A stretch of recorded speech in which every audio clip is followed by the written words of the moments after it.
Hello students, biology classes में आपका स्वागत है। आज हम आंत्र की संरचना पढ़ेंगे, स्ट्रक्चर ऑफ इंटेस्टाइन। मानव आंत्र की संरचना की बात करें तो मानव आंत्र की लंबाई लगभग 4.5 मीटर लंबी होती है, 4.5 मीटर लॉन्ग। आंत्र की संरचना को अध्ययन की सुविधा की दृष्टि से दो भागों में डिवाइड किया है।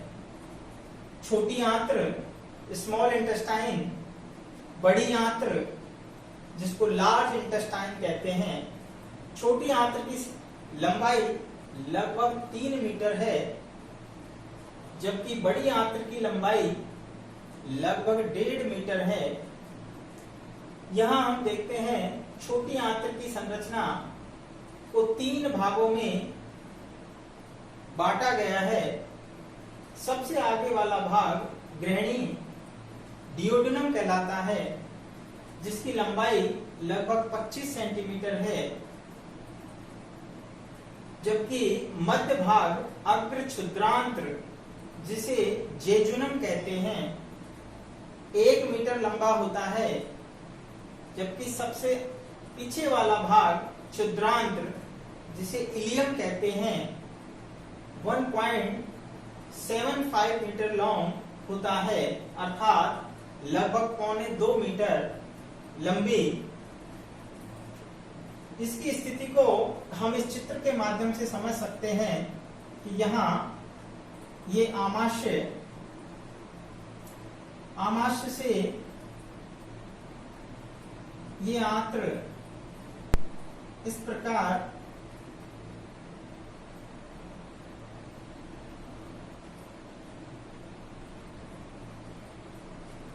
ये आमाशय है। यहाँ ऊपर से ये सहपित्त वाहिनी और ये अग्नाशय होता है।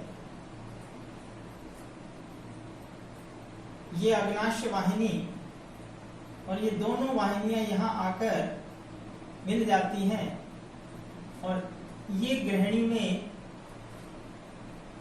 ये ओडाई की अवरोधनी पर आकर खुलती हैं। तो यहाँ आप देख सकते हैं ये आमाशय है। आमाशय का निचला हिस्सा जिसे हम पाइलोरिक भाग कहते हैं, यहाँ पर ये ग्रहणी से आकर जुड़ता है। ये सी आकार की, कई बुकों में एनसीईआरटी में यू आकार की भी लिखा हुआ है, तो यहाँ कंफ्यूजन नहीं होना है। ग्रहणी की आकृति सी आकार की भी है और इसे हम यू आकार की भी कह सकते हैं। तो ये आंत्र का सबसे पहला भाग है, छोटी आंत्र का, जो कि 25 सेंटीमीटर लंबा होता है। यहां से यहां तक। यहां खास बात है कि इस ग्रहणी में ओडाई की अवरोधनी, जिसे ओडी की अवरोधनी भी कहते हैं, ओडी की अवरोधनी,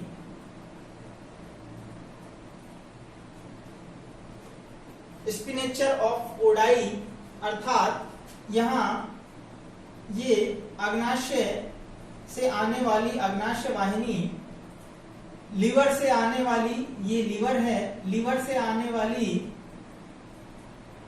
और पित्ताशय से आने वाली सहपित्त वाहिनी, दोनों को यहां लाकर ओडाई की अवरोधनी में खोलती है और ये इसका हार्मोनल कंट्रोल भी करती है।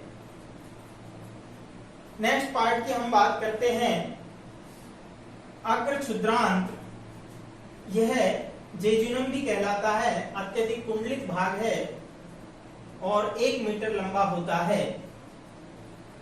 सबसे अंतिम भाग जिसको इलियम कहते हैं, ये काफी लंबा होता है और बहुत ज्यादा कुंडलित होता है और पीछे की ओर बड़ी आंत्र के सीकम से जाकर इलियोसिकल वाल द्वारा जुड़ता है।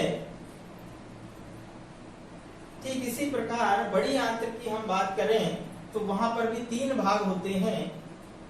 आगे वाला भाग सीकम जिसको उंडूक कहते हैं, मध्य भाग बृहदांत्र या कॉलन, अंतिम भाग मलाशय या रेक्टम कहलाता है। बड़ी आंत्र की कुल लंबाई लगभग 1.5 मीटर होती है। बड़ी आंत्र की कुल लंबाई लगभग 1.5 मीटर होती है।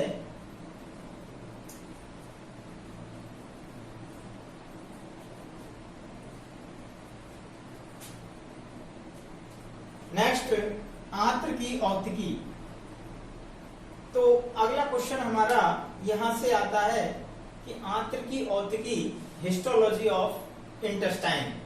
तो स्टूडेंट्स, यहां से कई बार क्वेश्चन पूछा गया है और वेरी इंपॉर्टेंट क्वेश्चन बनता है कि आंत्र की हिस्टोलॉजी क्या है, अर्थात आंत्र में कौन कौन से सेल्स हैं, किस प्रकार की ग्रंथियां पाई जाती हैं।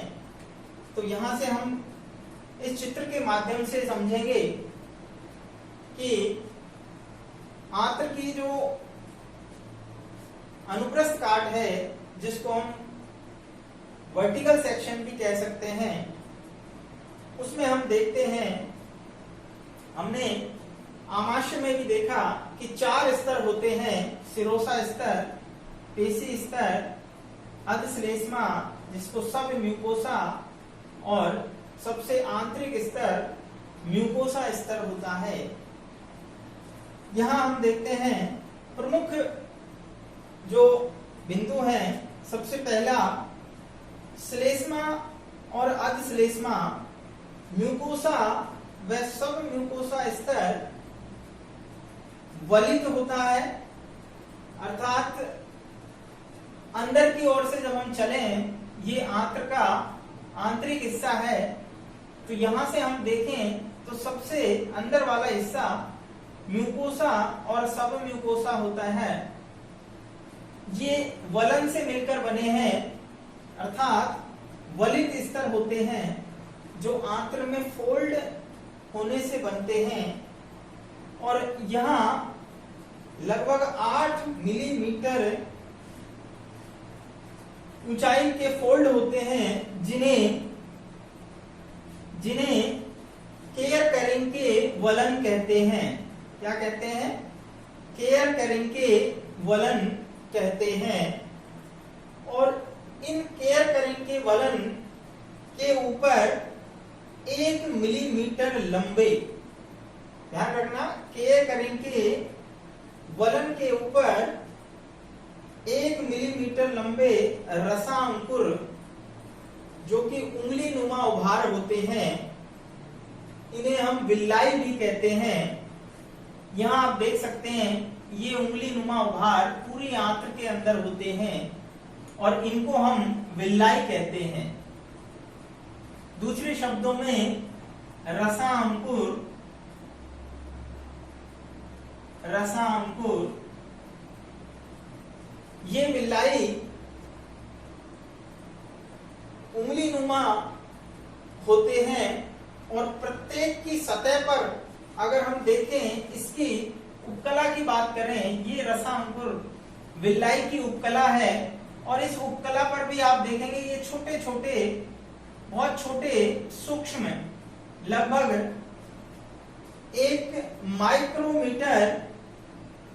1 मिलीमीटर माइक्रोमीटर लंबे सूक्ष्म विल्लाई, सूक्ष्म यानी बहुत ही छोटे, लगभग 1000 सूक्ष्म विल्लाई उपस्थित होते हैं। एक विल्लाई के ऊपर 1000 सूक्ष्म विल्लाई होते हैं। और ये हम जानते हैं आंत्र की सतह का क्षेत्रफल बढ़ा देते हैं और अवशोषण में मदद करते हैं। नेक्स्ट, श्लेष्मा स्तर में लसिका ग्रंथियां समूह में पाई जाती हैं इन्हें पेयर्स समूह कहते हैं। पेयर्स, पैचेस या पेयर्स के समूह कहते हैं। लसिका ग्रंथियां समूह में पाई जाती हैं और उन समूह को पेयर्स के समूह कहते हैं।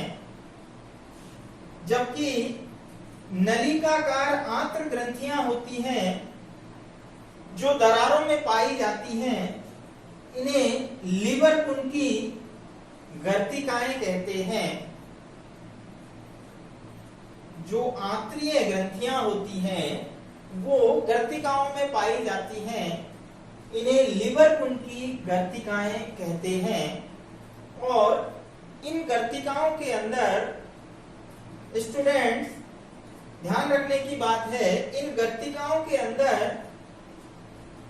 कलश कोशिकाएं होती हैं, आंत्रीय सेल्स होती हैं, पेनेट सेल होती हैं, अर्थात कई प्रकार की difference type of cells presents होती हैं। कलश कोशिकाओं की हम बात करें, ये श्लेष्मा का स्राव करती हैं, जिन्हें हमने गोबलेट सेल नाम दिया। श्लेष्मा का स्राव करती हैं, जबकि आंत्रीय कोशिकाएं जल एवं जल अपघट्य पदार्थों का स्राव करती हैं, जो विभिन्न प्रकार के पाचक एंजाइम स्रावित करते हैं। हाइड्रोलिसिक एंजाइम होते हैं जो पाचन में मदद करते हैं। जबकि पेनेट सेल लाइसोजाइम एंजाइम का स्राव करती हैं। और स्टूडेंट्स हम जानते हैं लाइसोजाइम एंजाइम बैक्टीरिया की सेल वॉल को नष्ट करता है, अर्थात पेनेट सेल जीवाणुओं से सुरक्षा करती है। यहां नोट करने की जो बात है, इंपॉर्टेंट पॉइंट, कि गृहिणी में अतिरिक्त श्लेष्मा स्राव ग्रंथियां पाई जाती हैं। इन सभी के अलावा अगर हम गृहिणी वाले भाग की बात करें, स्पेशली गृहिणी की बात हो रही है, छोटी आंत्र में गृहिणी भाग के अंदर अतिरिक्त श्लेष्मा स्राव ग्रंथियां पाई जाती हैं और इन ग्रंथियों को ब्रूनर्स ग्रंथियां कहते हैं। क्या कहते हैं? ब्रूनर्स ग्रंथियां। तो यहां से क्वेश्चन पूछा जाता है कि ब्रूनर्स ग्रंथियां कहां प्रेजेंट होती हैं, अर्थात आंत्र के किस हिस्से में ब्रूनर्स ग्रंथियां उपस्थित होती हैं। तो आंसर क्या होगा अपना? ब्रूनर्स ग्रंथियां आंत्र के गृहिणी वाले भाग में उपस्थित होती हैं।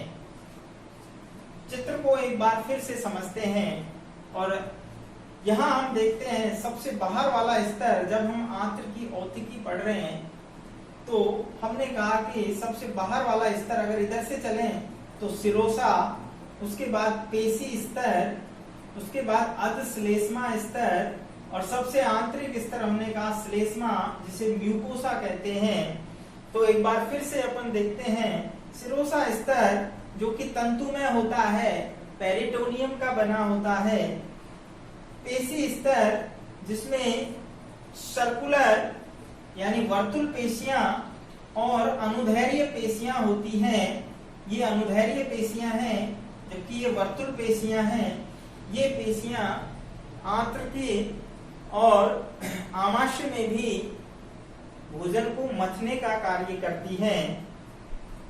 जबकि अधश्लेष्मा भाग जिसे सब म्यूकोसा कहते हैं, यहाँ पर हम देखते हैं रक्त वाहिनियां होती हैं, ब्लड वेसल्स।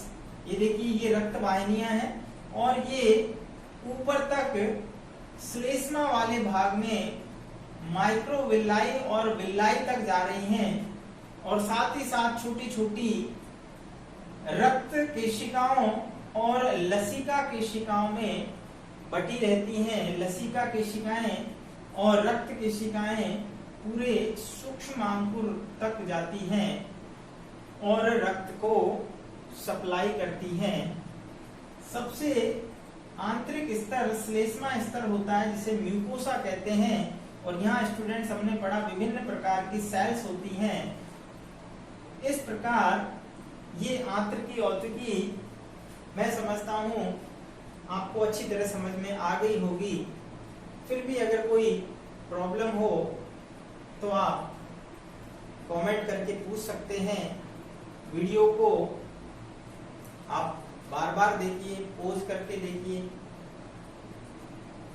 और साथ ही साथ आप कमेंट जो अपनी नोटबुक है उसमें नोट करते जाएं, जिससे कि आपका नोट्स मेंटेन होता रहे।